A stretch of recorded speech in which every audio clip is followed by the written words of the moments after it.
Bonsoir, installez-vous vite, on va commencer.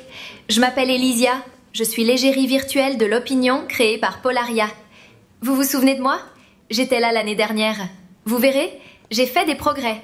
Avant de lancer la soirée, je vous propose de faire un grand bond en avant.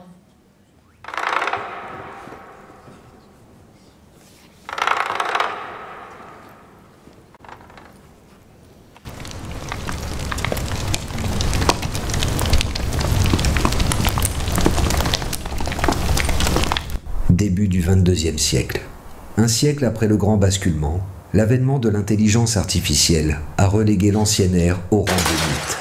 Mais pour la première fois, une équipe d'anthropologues a mis au jour les vestiges remarquablement conservés d'un mode de vie disparu. Ils l'ont baptisé la civilisation de la distraction. Pendant plusieurs semaines, cette équipe internationale va vivre ici pour déchiffrer les étranges rituels de nos ancêtres. Une civilisation qui, pendant près d'un siècle, a placé au cœur de son existence une relation étrange, presque sado-masochiste, avec ses propres outils. Ce que vous voyez derrière moi, ce sont les ruines d'une usine à cerveau. Un concept fascinant. Au XXe siècle et au début du XXIe siècle, les humains de l'hémisphère nord monnayaient leur temps de cognition. 8 heures par jour, ils s'installaient dans ces vastes enclos, les open space, et s'adonnaient à des tâches cognitives répétitives. Dans cet espace, l'ordinateur était un bloc de plastique et de métaux rares, posé sur un autel. Pour l'activer, l'humain devait accomplir des milliers de clics par jour, pour chasser et capturer des images virtuelles appelées icônes, ou pour remplir ce qu'ils appelaient des formulaires. Et voici leurs outils de travail. Les diptyques sacrés, le clavier et la souris. Nos acousticiens pensent que la cacophonie ambiante servait de mécanisme de contrôle social. Le silence d'un individu signalait son improductivité. Et ceci, le portail magique, la badgeuse. C'était la preuve qu'on avait bien vendu son temps. Un fragment de sa vie. Oublier ce rite était un péché capital, l'absence injustifiée. Le plus déroutant, c'est l'absence de frontières claires entre le labeur et le repos. Pendant des semaines, nous avons pensé que l'ordinateur était un outil exclusivement dédié au travail forcé.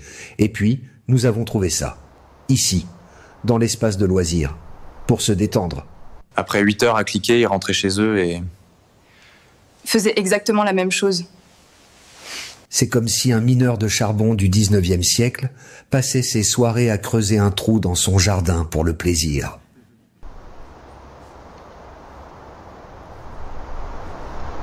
L'un des principaux vecteurs de cette contamination entre travail et repos était un système de communication. À l'origine, ce fut une révolution, une lettre instantanée. Cette merveille est ensuite devenue une pathologie. Le courriel ou email. Ceci est une reconstitution basée sur nos fouilles numériques. Un inventaire infini d'obligations sociales, de publicités non sollicitées et de conversations auxquelles on avait été ajouté sans consentement. Ce n'était pas une messagerie. C'était un paysage mental post-apocalyptique. Ils avaient même des rituels punitifs, comme le « répondre à tous ». Chaque message non lu représentait un poids, une microdette cognitive. L'individu passait alors sa journée à effectuer des rituels pour trier, archiver, supprimer, un labeur sans fin. L'inbox 0, le 0 mail en attente, était leur version du nirvana. Un état de paix presque jamais atteint. Imaginez, un outil dont le but ultime était de ne plus avoir à s'en servir. Mais avant l'ordinateur, ceci fut le premier foyer lumineux, la télévision. Elle diffusait un flux d'images unique et imposé. Le spectateur n'avait aucun pouvoir, sinon celui de zapper, une quête infinie d'une satisfaction qui n'arrivait jamais. Mais l'artefact central, le véritable cœur de cette civilisation, c'est celui-ci. L'amulette. Le smartphone. Il ne l'utilisait pas pour une raison précise, mais par réflexe conditionné. Il servait à vérifier sa propre valeur sociale, mesurée par une métrique appelée « like ». Chaque notification déclenchait une micro-décharge de dopamine dans le cerveau, créant une dépendance neurologique. C'était une laisse invisible. Le rituel du scroll infini, faire défiler du contenu sans fin avec le pouce, est particulièrement touchant. Une tentative désespérée de voir tout ce qui existe pour finalement ne rien retenir. Télévision, ordinateur, smartphone donnaient l'illusion de l'ouverture, mais la plupart de ces portes et fenêtres, bien sûr, donnaient sur le vide.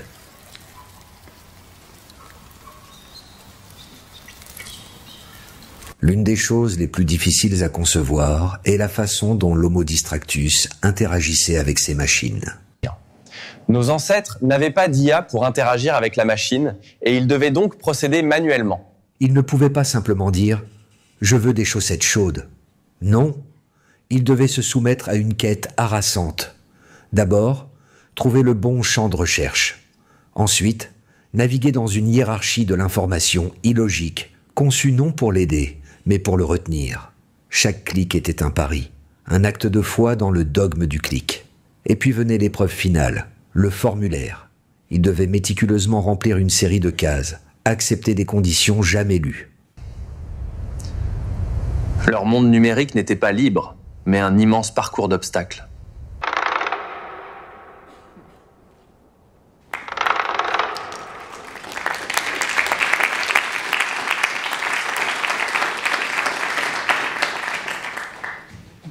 Bonsoir à tous et bonsoir Cyril. Bonsoir Cardoso.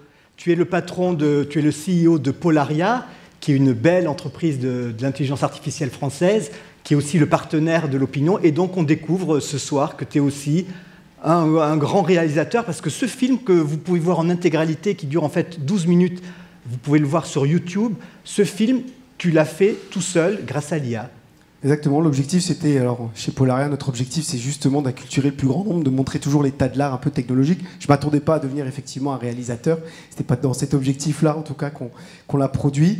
Mais effectivement, le but c'était de montrer comment on pouvait produire ce type en tout cas de réalisation. Aujourd'hui, au moment où on se parle, l'état des technologies nous permet en gros en 3 jours de travail, 250 € de budget, de produire ce type en tout cas de contenu. Et au-delà de la forme, effectivement ce qui nous intéressait, c'est ce qu'on porte chez Polaria. On a développé d'ailleurs une chaire de recherche qui s'appelle Managia. C'est aussi de nous interroger sur notre rapport au digital, au numérique. Et c'était l'objectif, effectivement, de ce documentaire. Alors, je ne vais pas te demander, parce que bon, là, on a une actualité politique assez chargée. C'est vrai qu'on a une petite parenthèse enchantée avec l'IA. On ne sait pas en 2095 quel sera le régime politique de la France. Est-ce que toi, tu peux me dire en 2095, est-ce qu'il y aura toujours du cinéma ou est-ce que l'intelligence artificielle aura bousculé tout ça ? Bon, je pense qu'il faut toujours faire attention avec la prospective. Si on regarde un peu le passé, quand effectivement, eh bien, par exemple, la photographie a émergé, on pensait que la peinture allait disparaître. En résultat, la photographie existe et la peinture toujours. Et je crois que toute nouvelle technologie offre de nouveaux espaces de création. Et c'est vraiment, je pense, que montre en tout cas ce documentaire Homo Distractus. Parfait. Bon, Cyril, on va te retrouver à la fin de la soirée. Tout à fait. Merci. Merci. Elysia, qu'est-ce qui se passe maintenant? Bonsoir Rémi. Rebonjour à tous. Eh bien, on lance le générique et c'est parti.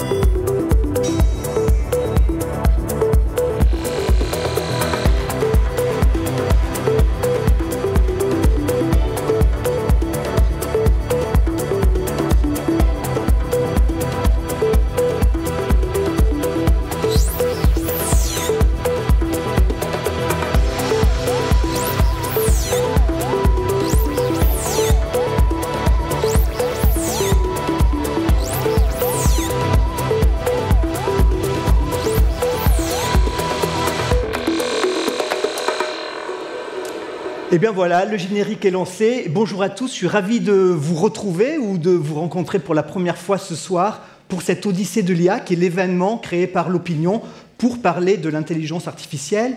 Ceux qui nous connaissent un peu savent que on est là pour s'informer, mais aussi pour se distraire. Et puis on est là avec un fil rouge. qui est très important pour l'opinion. Vous le verrez dans le supplément qu'on publie demain. Ce fil rouge, c'est on se demande si l'Europe a encore sa carte à jouer dans la bataille incroyable avec des centaines de milliards de dollars que se livrent dans l'intelligence artificielle la Chine et les États-Unis. Alors, avant de rentrer dans le vif du sujet, encore un petit clip sur les 30 personnalités qui ont marqué l'IA en Europe en 2025 et un petit jeu, est-ce que vous allez les reconnaître ?